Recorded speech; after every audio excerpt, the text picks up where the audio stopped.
Hello and welcome to the Dairy Signal. We have a fantastic episode ahead for you with a group of three amazing dairy producers who also have and play with a lot of different roles in their life. And we're going to be talking about work-life balance and everything in between, especially when it comes to the roles of being a business owner and lots of different capacities. But before we dive into that, I really need to make a second to talk about our sponsor currently for the Dairy Signal, as it is your Dairy Checkoff DMI. So, funded by America's dairy farm families and dairy importers, the Checkoff works to grow sales and build trust in dairy. Your Dairy Checkoff works through restaurant, retail, and food service partners, through youth outreach, research, and product development, and more. You can connect and learn how they're making every drop count by heading over to dairycheckoff.com. So a huge thank you to DMI for their support of the Dairy Signal. And I also have to say that if you're somebody who's maybe tuning in for the first time in the month of July here, or maybe it's been a second since you've been on the Dairy Signal, you're probably noticing we got a little bit of a different format. So just for a few housekeeping before we dive into today's episode, I want to make sure you know where everything is at so you can ask your questions, you can interact as you see fit. And to do so, if you go to that video screen that you're watching right now, and if you go to the bottom right-hand corner, you're going to see three dots. On those three dots, if you click them, it'll say ask a question. And that is where you can ask your questions, just as it says. Little bit different place than it used to be, but still the same function and feature. It does ask for your name. If you aren't somebody who's comfortable with providing your name, feel free to type it anonymous or NA or anything in between. We understand. We want to make sure that you can ask your questions as you're comfortable. So make sure to do that throughout today's episode. And if you're somebody who's looking to get maybe a few continuing education units or education credits, who likes to make sure you can add those to your transcript for your Dairy Advance, that is a little bit different now as well. So you can just wait till the end of the episode and that will pop up for your quiz. Or if you're somebody who's maybe going to a different episode or an older episode, it'll be right at the top or right at the center of your screen, right as you begin. And or if you're somebody who's like, I've listened through it, I've watched through it, I now need to take that quiz, you can now go to the top left of your video screen and you'll see three lines, like a little hamburger menu there. You can click on that and you can take your credits there. Biggest part is once you hit done, that you're done with that quiz, and you hit submit. We want to make sure you get those credits. So make sure you hit the button twice there, essentially, to get those credits. So that is my housekeeping. That was a lot. Let's dive into actually why we are here this afternoon, and let's talk about life balance. What's even possible? Is it even possible? And the time that it takes to be a dairy farm owner, manager. Part of what's going on the farm we know is always a lot. But we have three amazing women here that are going to tell a little bit about their stories, what it's like to be on the farm for them, and some of their experience as they go along. So joining us this afternoon, we have Sandy Larson, who is the general manager and dairy producer at Larson Acres in Evansville, Wisconsin. We also have Heather Moore, who is the owner of Moore Family Farms, Moore Family Farms Creamery, Moore Local and Rockdale Locker, and every time I'm going to have Heather just say it herself here in a minute because I stumble. I thought I had it right and I'll say it wrong again. But she is from Iowa. So hold on to your seats. Heather will hopefully correct me here shortly. And then we also have Suzanne Vold, who is a co-owner and dairy producer at Dorridge Dairy in Glenwood, Minnesota. So thank you, ladies, for being here with us this afternoon. It is a pleasure to have you on, especially as I know, again, you're very busy. You've got a lot going on, and we appreciate the hour that you're spending with us here this afternoon. But to dive right into it and to also have Heather hopefully be able to tell me how to actually say the name once again, as she has so kindly done a million times, I'm going to have each of the ladies introduce themselves, tell us a little bit about yourself, your farm, as well as the other businesses you may entail, and what your day looks like on average. And I know that's a loaded question because no day looks the same, but give us a little bit of a rundown about who you are and what your family, your business, and your life looks like. So Heather, I'm going to start with you here first. So thank you so much. That the town you're looking for is Maquoketa. And Thank don't worry, you. I'm originally a Wisconsin girl. It took me a little bit to get it too, quite a few years ago. So thank you for the great introduction. I am part owner of all of those great businesses that you discussed. So Moore Family Farms is our diversified dairy and livestock farm. We only have 35 cows, and we do milk them with a Lely A3 Next for the last couple years, which has been a really educational, interesting, and a phenomenal experience actually with our with how busy we are. Um, we also have custom cattle yards. We do run some stock cows. Right now, we have about 200 to 300 laying hens. We have pigs, we have goats, we have all of it at the farm. And then we have More Family Farms Creamery. About 20% of the milk produced on our farm comes into the creamery, and we make it into cheese to sell in our retail store, More Local.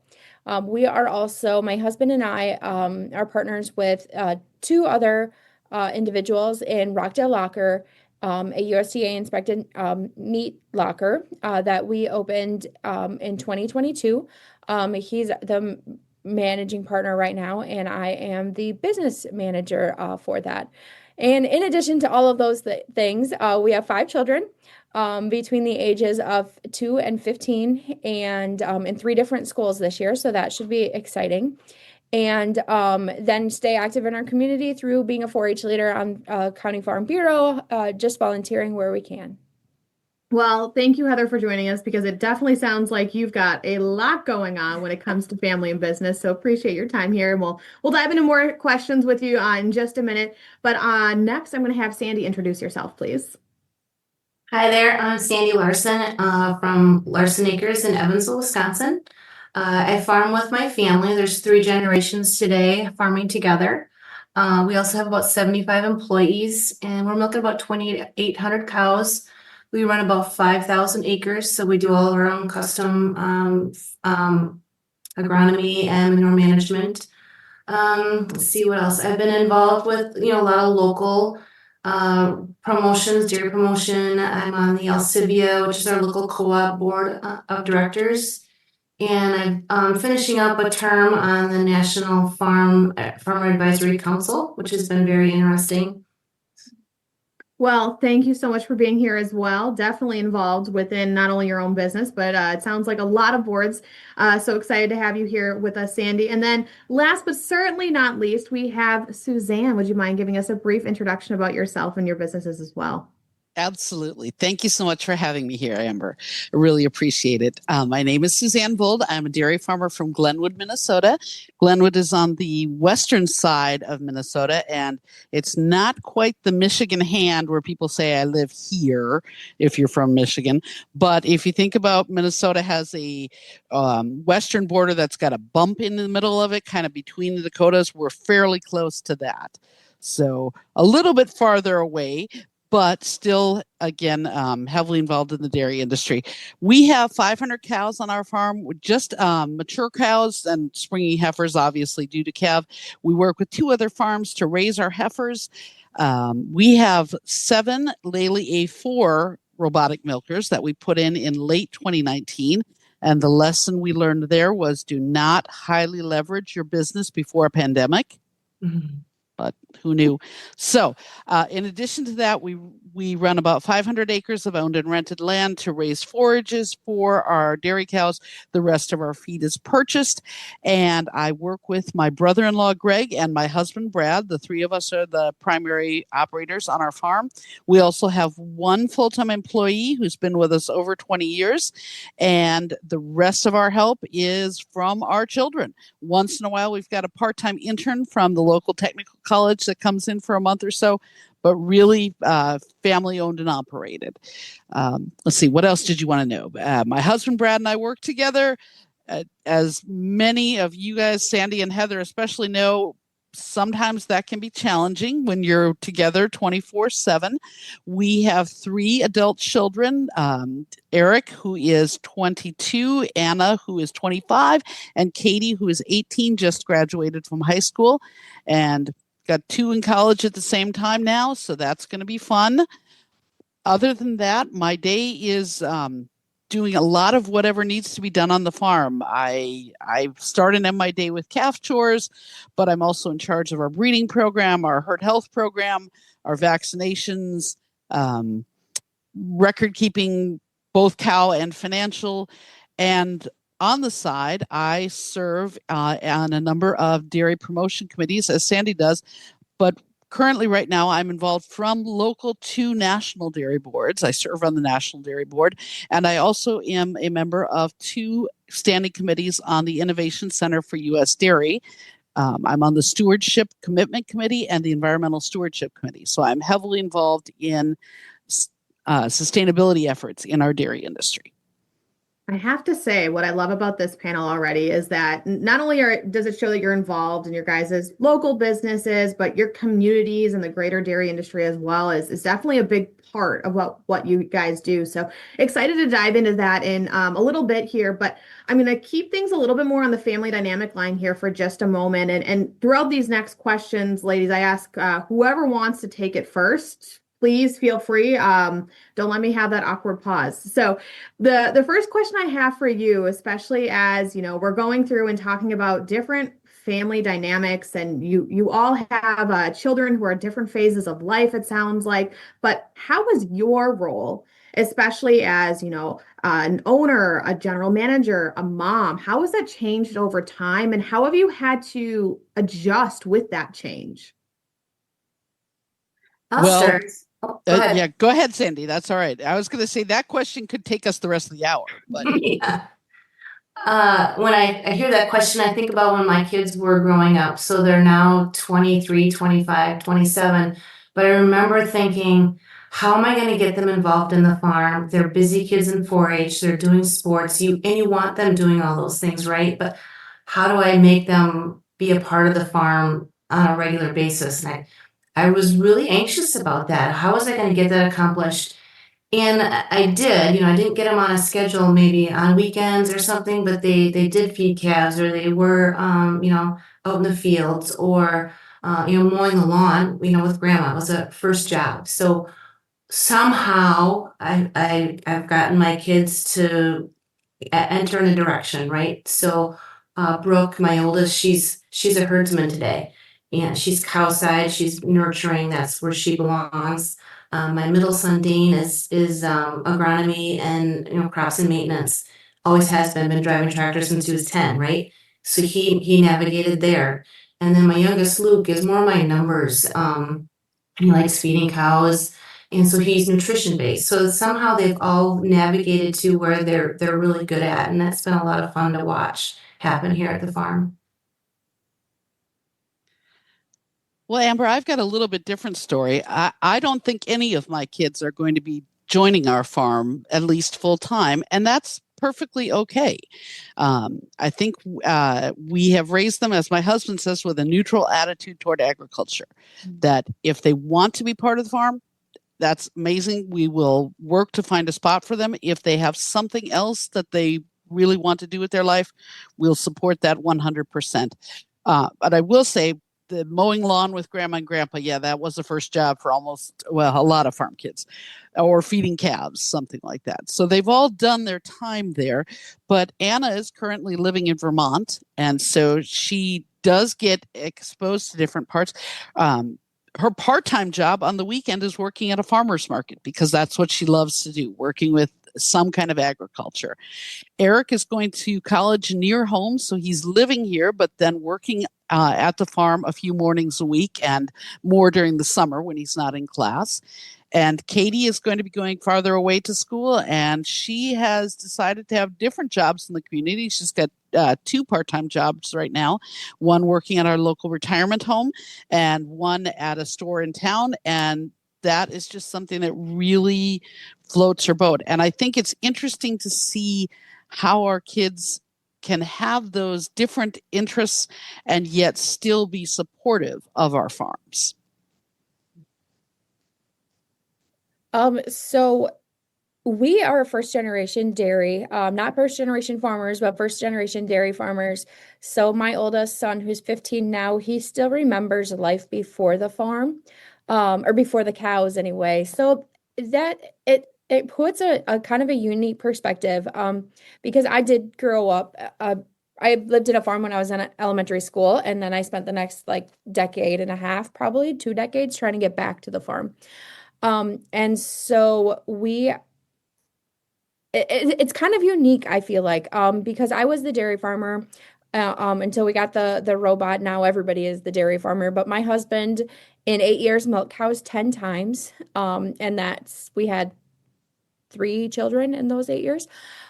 So, it was like I was the mom, and my husband, we were probably more 50-50 than a lot of farm families are, let's just say it like that, as far as childcare. But still, the mom is kind of the default caregiver, and I was the mom who also milked cows, twice a day, 365 days a year, but then also decided to start some businesses and volunteer in the community and work full time and do all of those things.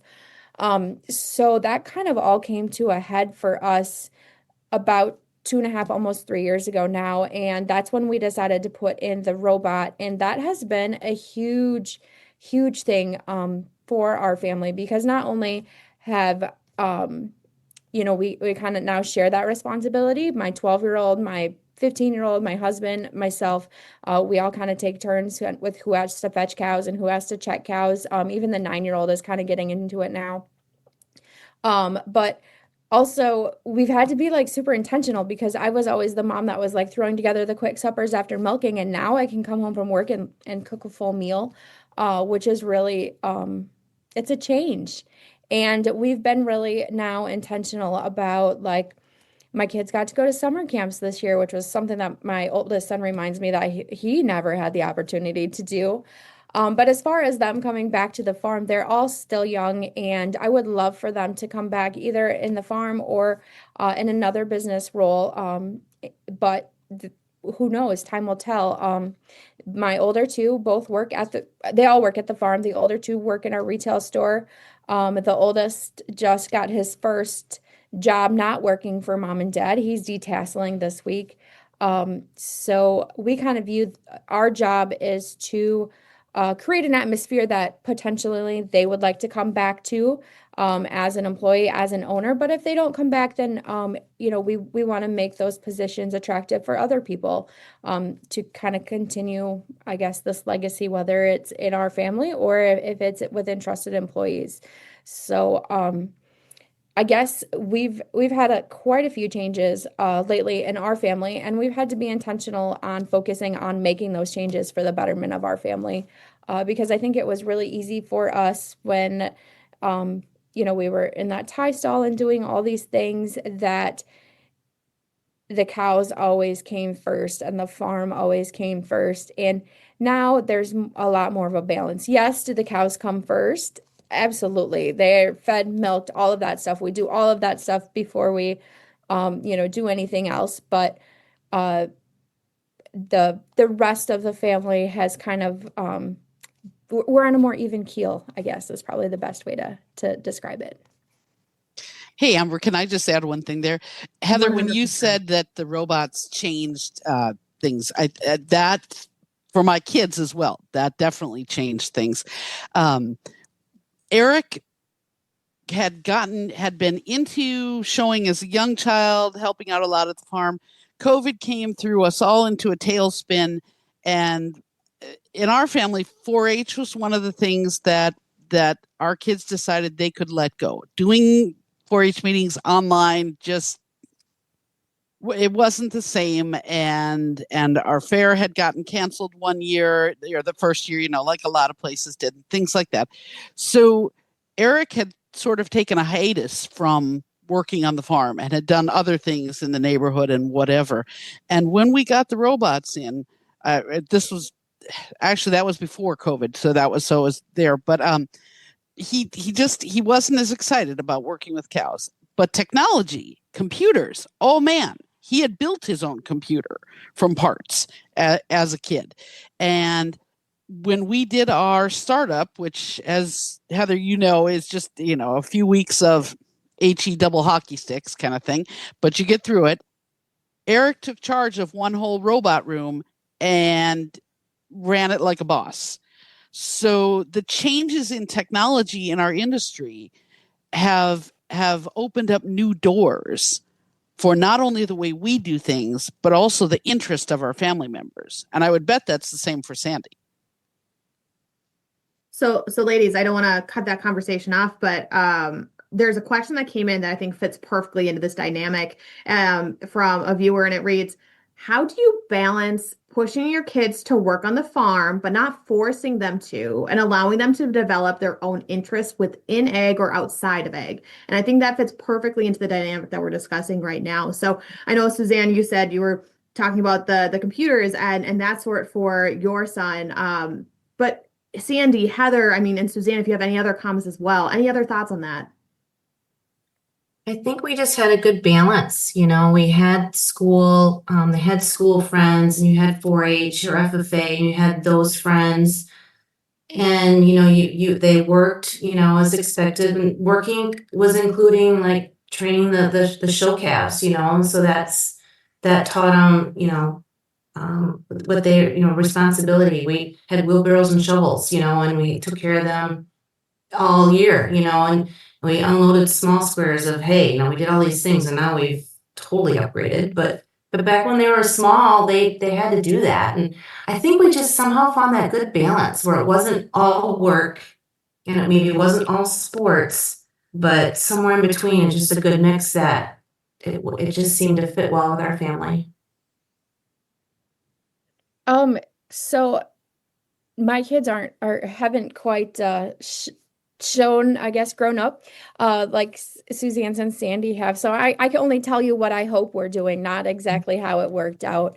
But I guess kind of our culture with working with our kids is we view our family as a society, and you do chores because that's part of your society. That's being a contributing member of your society, contributing member of our family. So as a family, we, milk the cows, feed the calves, do all that. But then the other thing that we have really tried to do is we embrace what they love. So my oldest son was really into chickens when he was younger. And so this mom was petrified of chickens when this whole project started. Like the first few years, they would chase me around with the baby chicks because I just couldn't do it. Well, now we just went to a chicken show last Saturday, and mom was, in getting the chickens out of the cages and helping wash and doing all these things. Because I kind of feel like, they're into, they get to work in my passion. They have to help on the farm and do the things that I love. So it's only fair that I turn around and do those things with them. And even off the farm, my oldest son again is really into computers, so we try to support him in doing whatever we can with that or their sports. My third son, he's really into soccer, so we've been doing 3 seasons of soccer every year. We don't do traveling leagues yet. We still stay in Y leagues, but there's a few mornings, where you'd rather be doing anything but sitting at the soccer field. But there's a lot of nights where he'd rather be doing anything than feeding calves. So that's just kind of how we look at it is they do these things to support us, really. The 12-year-old, he's really good at feeding calves, so he feeds calves morning and night before he goes to school. He feeds calves, and so they do those things to support us, and we also have to kind of put our money where our mouth is when it comes to supporting what they enjoy as well. Really good point, Heather. And I think the only thing I'll have to add is that we gave our kids choices, that if they wanted to do chores on the farm, there were these things available. Especially as they got older, if they would rather help out by mowing the lawn at home, making supper, doing a couple loads of laundry, that kind of thing, then those were choices too. But they have to help, in one area of the society. I like the way you put that, Heather, to keep things rolling. And I think with older kids, just like with younger kids, giving them choices makes them feel like they're a little bit more in control. We do that a lot too. I'll push cows if you make supper, and sometimes they make supper and sometimes they push cows. Definitely a balance within it all there. I want to take a second and transition more back to within the 3 of you, because it sounds like, this is very much specific more in the mother role and raising those children and being part of that. But you have a lot of different roles within your community as well as your farm and business as well. So how do you I don't want to say do it all, but how do you do it all without draining yourself? I feel like that's always the big question of, you've got so much going on. How is it even possible? So, very loaded question there. So take that as you will. Well, we all know you can't do it all. You can't. The idea of Superwoman is a farce and not realistic for anyone. It is hard to say no and to say I can't take on that additional role, because in our small towns there's fewer and fewer people, same number of jobs, same number of committees, all those kinds of things. And it's in volunteer things especially, it's hard to find good help. It is a challenge, I think, for all of us. For myself, especially as my kids have gotten older, I've been able to, I don't even know if wean myself is the right term from everything, but saying yes to those things, especially volunteer work that I truly enjoy, and no, or not right now, to those things that might not fit me so well. It might not work in my wheelhouse. The things that I really have been drawn to or stay with are the volunteer things where everyone does their job. You might have an overall leader or a manager or administrator, whatever you want to call it, of this group. I'll use the example of our post-prom committee. I've been in that since my oldest daughter was a sophomore, and I have finally, since Katie is a senior, retired from that and passed my job on there. But in that committee, each little piece of the puzzle was very, very good at doing their own work. So when we came together for meetings, it was got this, I need help with this, got this, boom, we move on. And those committees are fun to be on, especially when the end result is something that's for kids or for your community or something like that. And the times that I've had to say not so much are the things where people don't follow through, where the delegation doesn't happen so well and a few people in charge end up doing everything. And then I have to say, nope, this isn't working so well, and pull back. Well, thank you for your honesty there. Sandy or Heather, do you have any thoughts on this? I would say you have to set boundaries, right? You have to know your limits. So, I'm on certain things right now, and I've been asked to be on other boards or committees, and I have to say no until I get off something else. I'm like, you can do it all, but don't do it all at the same time, right? So, I mean, there's different ones that I'm like, yeah, I'm gonna do that, but I can't do it now. Ask me the next time. So you need to know, what you can or how much you can handle. I think if you've done too much, your body's gonna tell you that. Mine does. Well, I don't feel well, right? You just got too much on your plate for this week or next week. But the ones that I do struggle with is when you look at your calendar and you book something out like this, like today, like, oh, this is mid-July, that'll be fine. Then it's mid-July and you're like, oh, there's a lot going on this week. So those are hard. But they're scheduled, so you work around it. But yeah, I just think you got to set your limits. You got to know how involved you can be, because if you're going to be on a board or a committee, you want to make sure you're doing your part. And if you've got too much going on, you don't want to be that person that's just on a board to just be on a board, because that's not fun. I have to say, I really love how you said you can do it all, just not all at the same time. I think that probably resonates with a lot of people who are listening. Good. Heather, what about you? So mine is that you have to surround yourself with good people, because you can't do it all.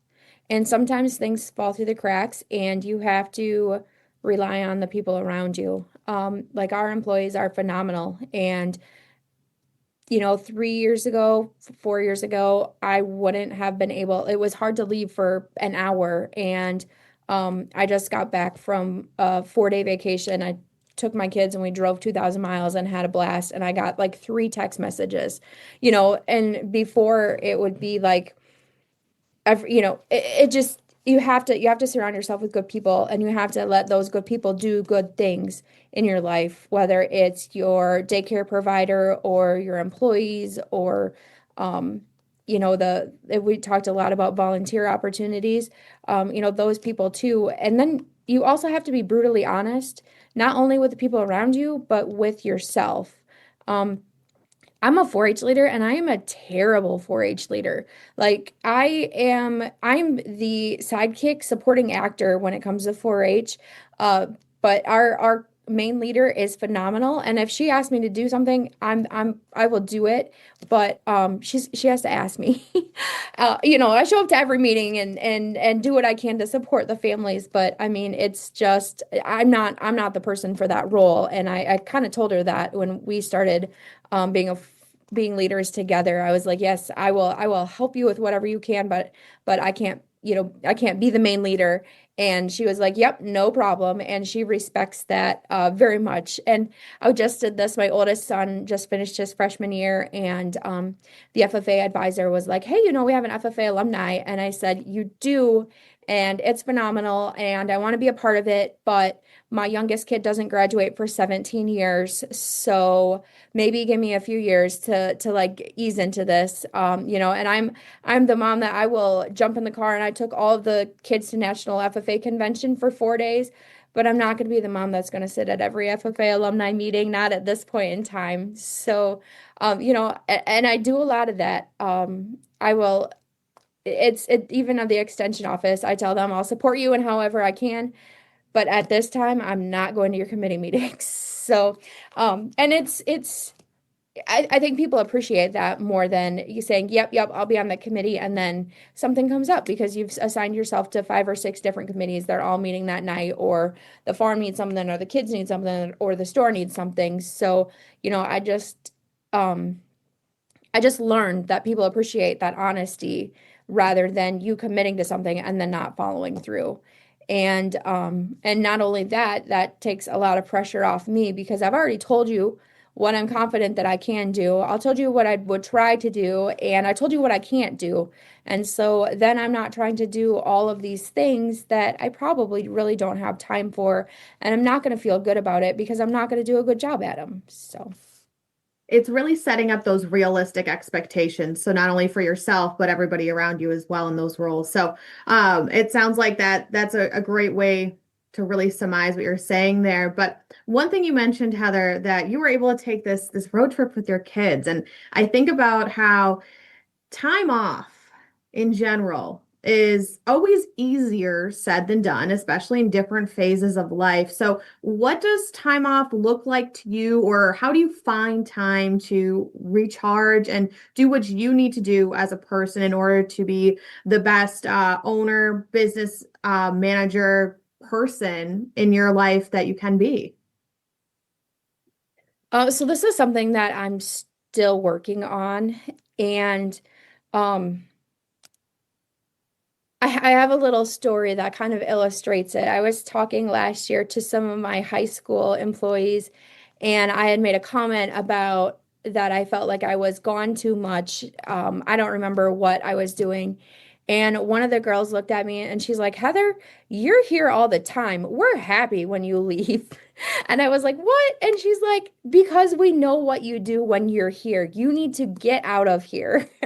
And so that was kind of really eye-opening to me that I'm like, okay, so this 16-year-old girl over here is telling me that it's okay to step out and to do things like, that I don't you don't have you feel obligated to be there and be everybody, but you don't have to.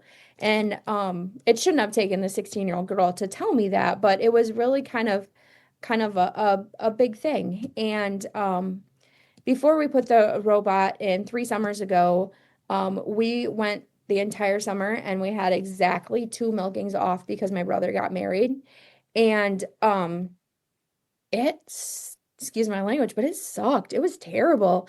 And so, because we had 4 kids at that point in time, and they didn't get to do anything, and we didn't get to do anything, and we loved the farm, but at that point we didn't really love the farm.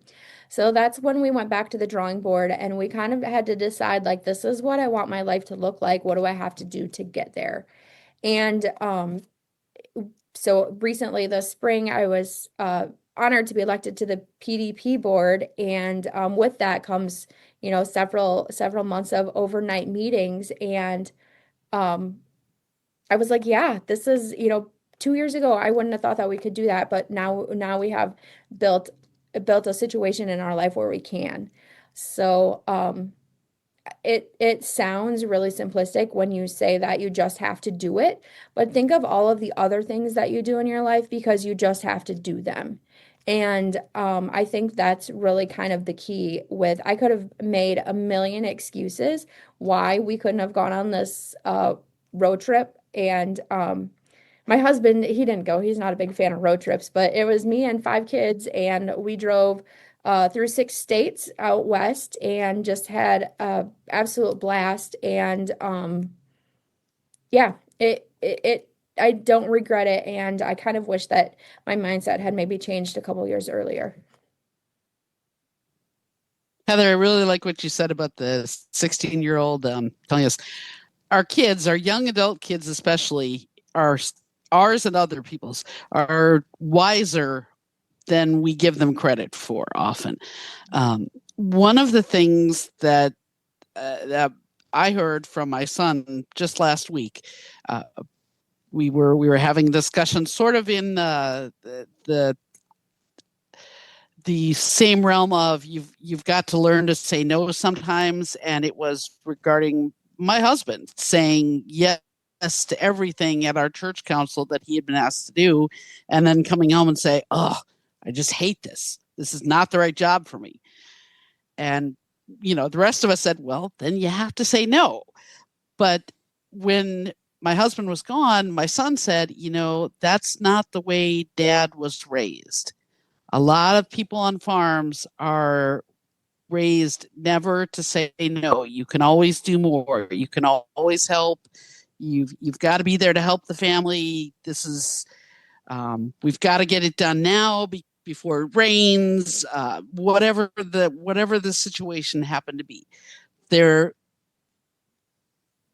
whole idea of being able to say no was not really part of his vocabulary growing up. And for us, for my son to realize that, I was like, wow, you're really smart.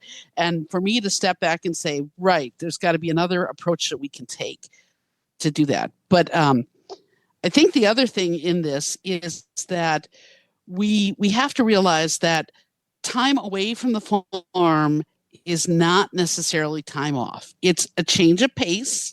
If you're going to a PDP meeting, or if I'm going to an innovation center meeting or things like that, for me, I love digging my teeth into greenhouse gas accounting principles, which most people are like, whatever. Or having a full day of meetings where we're looking at our dairy industry 2025 progress on our sustainability goals and things like that. It's fun, but in a different way than, say, going on a hike or walking on a beach or going out to dinner is fun.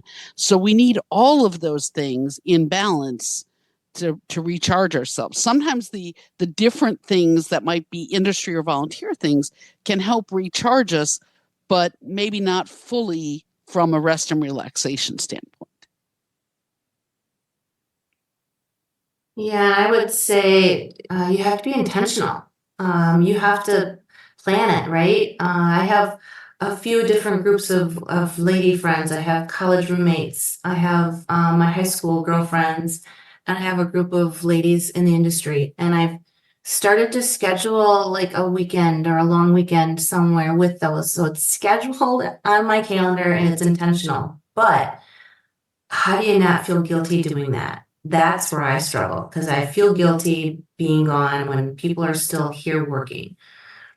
But I do know that when I am gone, I can echo you have good employees, right? And when I am gone, they don't text me, they don't WhatsApp me. I'm like, hey, I'm gonna check in, like if I'm on, I do go on a 1 week vacation in February, every February, and I'm like, I'm gonna check in, how you doing? I'm not gonna answer you. I'm like, okay, so you have to be really intentional. And I found it takes me a good 2 days to unplug and just shut my brain off. It takes 2 full days before you can just finally breathe, right? So it's hard. It's really hard. Well, and it sounds like, Sandy, that you found what works for you, and that you know that in order to get some of that time to relax and unplug it, it takes a little bit of time to get there. But coming from, what you're saying there and moving into a bigger question then for all of you is, what are some of the practical things that you've done that have made a big difference in managing priorities? I know in this instance, we were talking about time off, but throughout your everyday life, are there any things that have made a big difference when you're thinking about balancing it all? Yeah, I like to read at night, and it's not fun books, it's romance books, whatever. That shuts my brain off at night so that I can sleep better. And I found I do lists. So I have on my phone, I have it's like I think Color Note app. And I've got my weekend to-do list. I've got my grocery list. I've got my trip to town list. I've got just random lists. So I can put them on a list and get them out of my head, right? So that I don't have to clutter my head with that. So I found that's helpful for me on a day-to-day is to keep those lists. But at the end of the day, I do like maybe a little glass of wine and just to read a book that's just takes me away. I shared this with you ladies back in March, but I go back to Dora the Explorer. And when Dora had problems, she said, let's stop and think. There's so many times on the farm where it's just that list, Sandy, is 20 items long. And sometimes I feel like we end up running around like those chickens, maybe with our heads cut off, rather than saying, okay, I have a lot of things to do today. I need to take 15 minutes to stop and think, triage, and what's now, what's tomorrow, what can wait till next week if it has to, kind of things. And that triage can change over time. A lot of times I would say, okay, today, this week, or sometime in the future. And there was one point this winter where we had both of my in-laws in hospital or assisted living situations, and we were getting calls all the time. And so my triage shrunk to right now, must be today or next year. And that was okay, because then we got through that time period, and then we went back to, okay, let's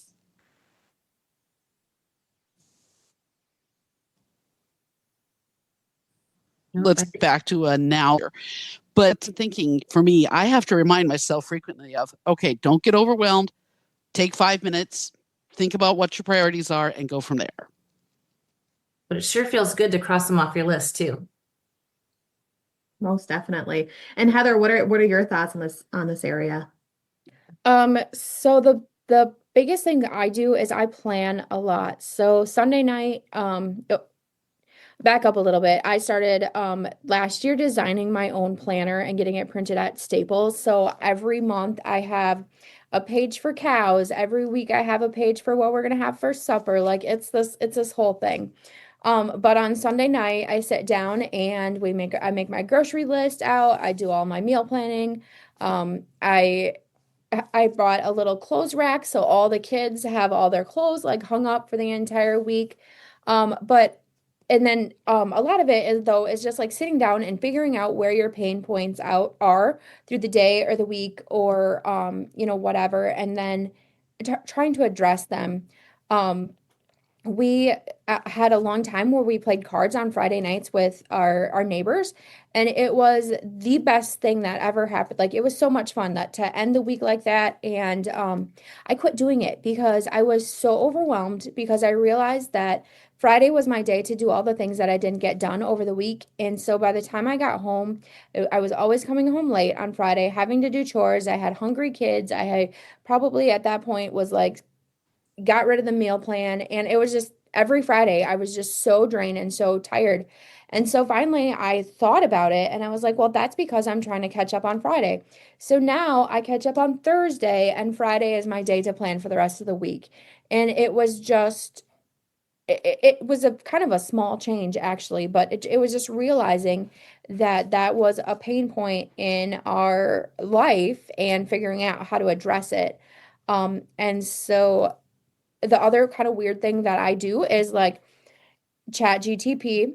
I'll type in like what do I do about this? I need to think it out. I don't want to bother anybody and talk it out. So like I actually was like, I'm so tired on Friday night. What do I do? And it gave me like all these suggestions on things that you could do, like move your leftover night to Friday night, have a pizza party. Like it just was really dumb things that should have been obvious. But if you're in the center of that pain point, you don't realize that it's obvious.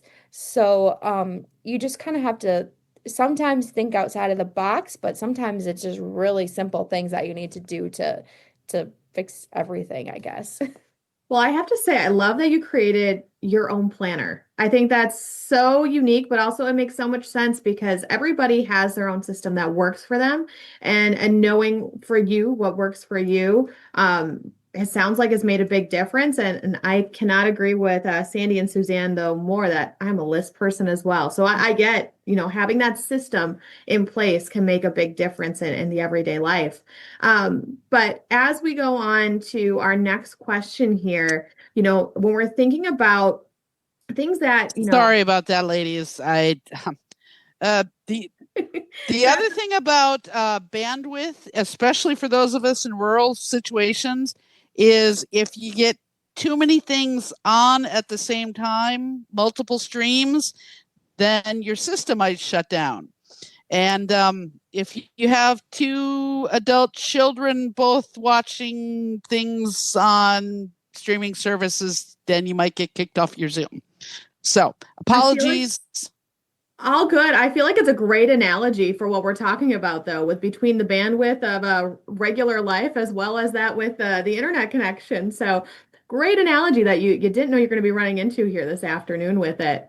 But Suzanne, to get you caught up, we were just finishing up on the last question here where you dropped out on, but you're in time for the next one. And this is kind of a fun question because it's what advice would you give your younger self? Because always can look back, hindsight's 2020. But what advice would you give yourself for making space or making more space for your joy and passion, both on and off the farm? So how would you go about that differently, looking back and knowing what you guys know now? Oh my gosh, I can jump in right on that one. Speak up if something is not in your wheelhouse. When I joined the farm, after I was not raised on a farm or from a small town or anything like that, so I had to make my own job on the farm. And my job, let me take a step back. My father-in-law assumed my job would be the same job as my mother-in-law's. Cooking, feeding calves, driving tractor when necessary, taking care of my husband. That was not me. When I first joined the farm-in-law, assumed that I would take over feeding calves for my mother-in-law. And I did for a while and finally said, no, I'd rather milk cows. He couldn't believe it. He said, you would rather milk? And I was like, yes, 100 times yes. I don't have the patience for dealing with the babies. I would much rather with the women and go there. And that was really hard for him to understand and accept. But if I had stood my ground from day one, I wouldn't have been so frustrated 2 or 3 years in saying, I hate this. I don't know if I can do it. Fair. And so that would. Oh, you're cutting out a little bit there, Suzanne. So missed the last portion, but I have to say, speaking up is always something that sometimes takes a little bit more courage than you feel like it should at the end of the day. But Heather or Sandy, any thoughts from that on you guys? The thought that comes to my mind that I wish I knew before was recognizing maybe what stress does to you. And I think not realizing that it can cause health problems. And I didn't I would have something like, I don't feel good about this, or this was going on. And the first thing the doctor would be like, well, how stressful is your life? And I'm like, a lot. I'm like, that's normal. Like, to me, that's normal, but it can cause problems. And I didn't know that until I heard it probably 3 times. So that was something that I wish I would have been told to look for or recognize a little sooner. So paying attention to yourself and your body and knowing what your limits are again is something that I've learned, I guess, that I didn't know before. And Heather, what about you? Um, I think that it would be that your worth is not tied to what you get done in a day. Your to-do list has nothing to do with your worth. Because I think that sometimes we feel like we are so busy because we have to prove something to somebody. Like we have to prove that we're super mom. We have to prove that we have the best cows. We have to prove that, we can join the 7 pound club, or we feel like that we have to, in order to prove our worth, we have to work harder and do more things and be better and just to be perfect. And that's not really true. Our worth is not tied to that, and neither maybe is what our contribution. We have all talked about that you always say yes. We're all raised, you always say yes. You need to do your part, and your part is everything that you're asked.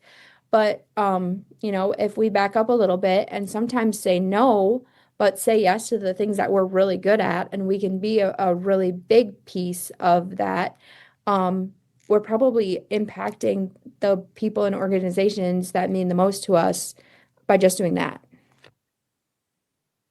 Well, ladies, I have to say I appreciate your candor here so far this afternoon, but I'm looking at the clock and I'm like, oh my gosh, we are 5 minutes to one, and that is such a sobering thing to think about because I have a list of questions here that I could still go on for hours.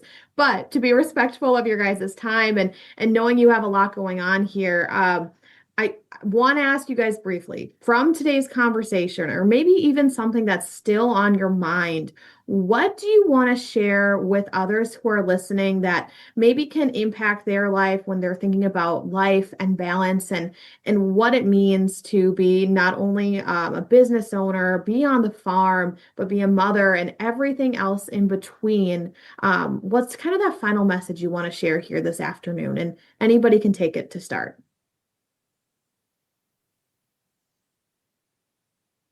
I guess, the topic today is life balance, and it's not perfect every day for sure.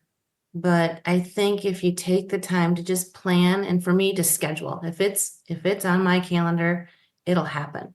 So if it's for the farm, or if it's for committees, or if it's for fun, I have to schedule it and get it on my calendar. And then I can I guess it's my definition of life balance. Like I can, put a percentage of those things up on my calendar, and maybe that'll help me just navigate through the day, through the week, and through the year. Well, thank you, Sandy. Suzanne or Heather, any thoughts from you guys?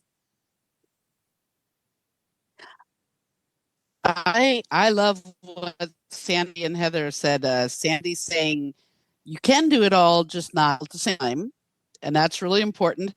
And Heather, really your to-do list. I think those are really important things for all of us to remember. And I think that the way I would tie it together is to find those things that give that spark of joy to you, to whether they're easy or hard, they make you feel that you have accomplished something, even if it's folding 2 loads of laundry kind of thing, that you got that off the to-do list. Find those things that are going to give you the boost of confidence, of feeling like you have added to your family unity, your business, and prioritize those things and be able to say not right now to some of those other things. Well, thank you, Suzanne. And Heather, last but definitely not least, what's your thoughts here? So my overarching thought is that you only have one life to live, so make sure you're living it the way you want to. And how I think that works into work-life balance is that it's okay not to be perfect. I'm a big goal setter. That's what motivates me, reaching goals, meeting goals. And last year, one of my goals was actually to attend 12 social events a year, which is really sad when you think about it, but that's what motivated me to say that it was okay. Because it's on my goal list. So that means if it's on my goal list, I'm going to do it. But you only have one life to live, so live it the way you want to. Say no to the things that you don't want to do. And maybe just I don't want to say that we all have choices because sometimes we don't. But sometimes you just have to stop and think and realize that maybe the way things are isn't necessarily that the way they have to be, and you can again say no to things to fit better things in your life. I love that because another farmer mantra is we do it this way because we've always done it this way. And being able to stop and realize we don't have to do it this way because we've always done it this way is great. I think that is the best way to end this episode here this afternoon is just with those nuggets of wisdom and great things to be thinking about as we go about our next half of the day here. So ladies, I just have to say, not only thank you so much for your time, but just thank you for your leadership as well within the dairy industry as a whole. And all of the messages that you have been able to bring here this afternoon. It's been a true pleasure to be able to talk with you here today. So thank you so much for your time because I know it's very valuable. So I appreciate that so much. And I also want to say, as we wrap up here, thank you to our sponsor currently for the Dairy Signal, and that is DMI. Once again, your dairy checkoff. Make sure to head over to their website to learn more about them. But a huge thank you to them as we wrap up here this afternoon. And as always, if you're wondering what's going on in the world of professional dairy producers, head over to our website at pdpw.org to learn more. But for now, thank you. Have a great rest of your week, and we'll see you here next week on the Dairy Signal. Bye now.